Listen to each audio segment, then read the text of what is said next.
Good morning. I'm Sergeant Technician Third Class Petty Officer Tornado. I'm taking on a tour of the USS New Mexico.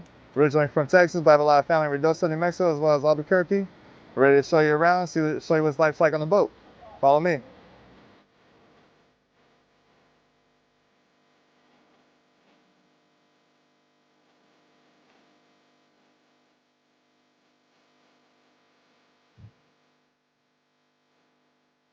So right now we're top side forward of the boat.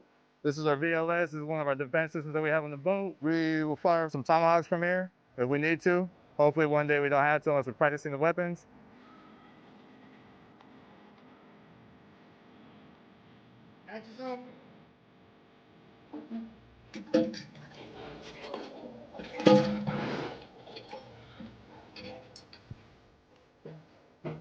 So right now we're standing in a lockout pack. We do diver operations in here. So let's say we're underwater at a certain feet, a certain depth. We will put the divers in here, flood it with water as where they escape. It's also emergency access for sometimes on the boat and sometimes when it's heavy weather outside, we can't stand outside or have the hatches open. We open this, that way when it rains, it drains into the system and we're good to go after that. But this is where we're at right now. Pretty close, pretty tight, but what can I say? It's a submarine.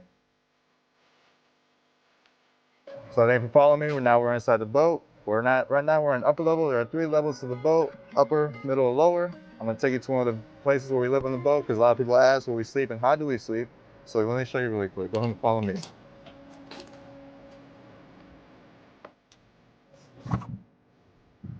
So the berthing mount we're in right now is called Skinny Man. The reason why it's called Skinny Man, because you can only traverse and transfer through the berthing sideways. Turn straight, you can't really fit in here. Not for us big folks, as some would say. So when the casualty response on the boat, there's a fire or a toxic gas, we had to get on emergency breathing. So this right here, the EAB. EAB is comprised of certain gas mask and breathing tube. Give me one moment, I'll put it on for you.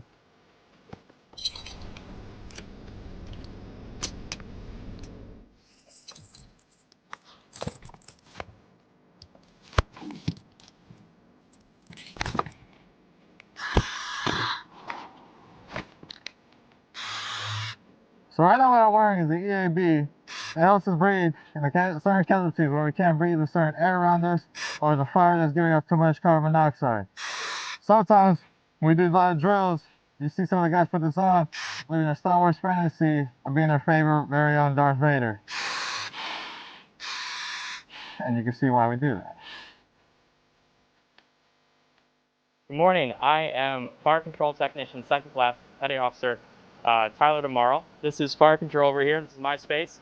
From here, we work with the sonar team across from us. We work with Officer Deck Contact Manager to manage all the contacts out while we're submerged in the ocean and surface. So the missiles you guys saw topside, we enter the solution for those, and all the torpedoes that we have on board in the torpedo room, we develop solutions for those too.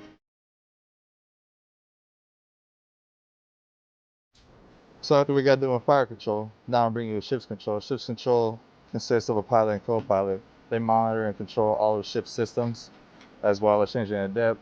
When we're traversing the ocean using a joystick, just as similar as a plane would, they use this. They can change it from going left to the right, up, down. That's how we are when we go in the ocean. And this is where basically the magic happens when you go in a submarine. This is where we control everything.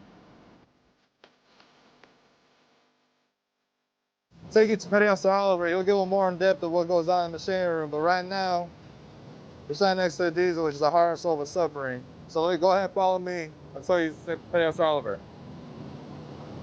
Martin, I'm MMA1 Oliver, and this is the machinery room.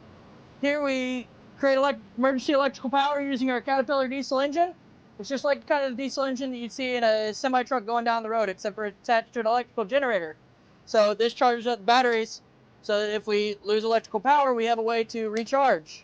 Down here we also have an oxygen generator where we split water and we make oxygen and hydrogen. So the oxygen we can breathe. And we also do other atmosphere control equipment, like getting rid of carbon dioxide, getting rid of carbon monoxide, making sure the air is safe to breathe, so that we can stay underwater for long periods of time.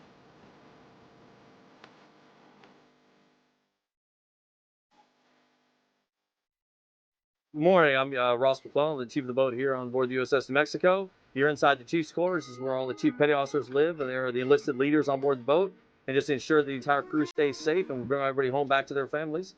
I hope everybody's enjoying their time out in New Mexico. I got to visit you guys in some of your schools a couple years ago.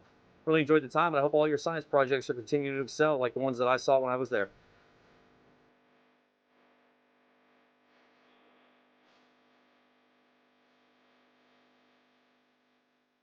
All right, so now we're gonna walk into the torpedo room. After we're showing you the machinery room and chief's quarters, this is gonna be the rest of the low level you're about to get to see.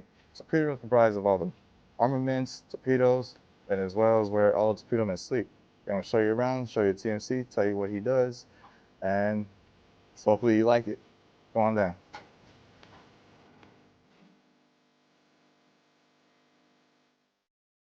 Hi, I'm Pedro Centrigo. Today we're going to be talking about the torpedo room.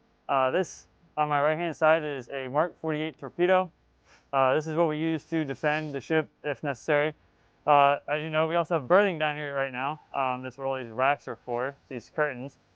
So if you don't know, sleeping in the torpedo room actually isn't that bad. You have more space than other places on the boat.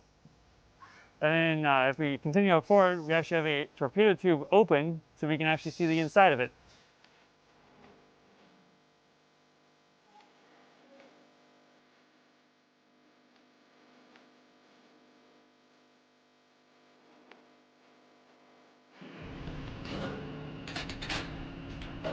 Greetings, I am CS1 Myers with the USS New Mexico. I am the leading CS.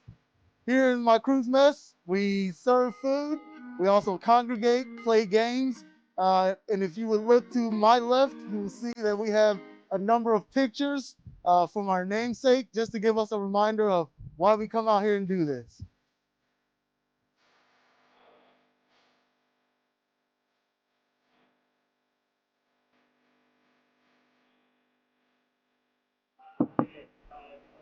So right now we're in the captain's stateroom. Biggest room when it comes to berthing that someone lives in. Reason why? It's the captain. Calls the big shots, makes all the big plays. He's the one that controls everything going around the boat. But right here, I want to show you something specifically. Right here is an insignia submitted back in 2009 from a little girl in New Mexico. Reason why she submitted is because before the boat became commissioned and officially the USS New Mexico, the Navy put out a competition to the state requiring students to submit a drawing resembling the state as well as the boat. This is the one I submitted, and this is the one that got voted highly recommended by Navy, civilians, as well as the military. So with that being said, this is the boat, and this is the insignia that we carry on throughout its history until this ship is no longer with us.